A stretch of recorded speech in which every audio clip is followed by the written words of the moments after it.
ఇక ఇది ఇట్లుంటే 227 మంది ప్రాణాలతో పాక్ చెలగాటం. ప్రమాదపు టంచుల్లో ఉన్న భారత విమానంపై ఆ దేశం నిర్దయ.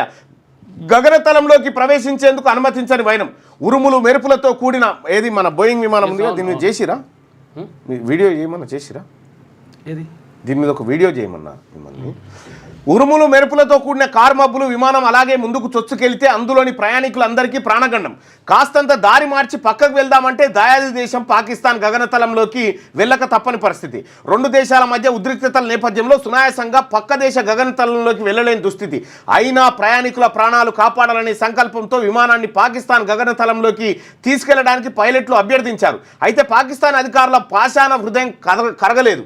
విమానాన్ని అనుమతించడానికి ససేమిరా అన్నారు. విధిలేని పరిస్థితిలో పైలట్లు ఆ లోహ విహంగాన్ని, ఈ విమానం అని రాజు లోహ విభాంగము ఎవరికి అర్థమైతే ఇదేందో అనుకుంటారా, ధూమశకట వాహనము. ఉరుములు మెరుపులు వడగళ్ల వానతో కూడిన కారు మబ్బుల్లోకి తీసుకెళ్లాల్సి వచ్చింది. ఇక ఈ క్రమంలోనే అది తీవ్ర కుదుపులకు లోనైంది. ప్రమాద టంచులకు చేరువైంది. వేల అడుగులకు ఎత్తు నుంచి అత్యంత వేగంగా కిందకు జారడం మొదలైంది. విమానంలోని ఒక్కొక్క వ్యవస్థ మొరాయించసాగాయి. వడగళ్ళు అత్యంత బలంగా విమానాన్ని తాకుతున్నాయి.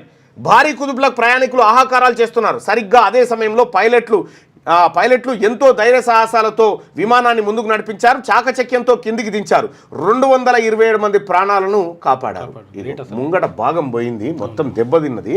పాకిస్తాన్ గగనతలం వైపు పోతా ఉంటే వాళ్ళు మా దిక్కు రావద్దు, మీరు అటే పోరండి అంటే అతి కష్టం మీద ఇండిగో విమానాన్ని దించడం. రాళ్ళవాన కొడుతుంటే రాళ్ళవాన.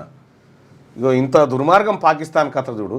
పాకిస్తాన్లో ఎవడన్నా రోగో అరుదైన ఆపరేషన్ కావాలంటే ఇండియాకు వచ్చి చేపించుకొని పాకిస్తాన్ వాళ్ళకి ఎంతో మందికి ప్రాణదానం చేసింది ఇండియా.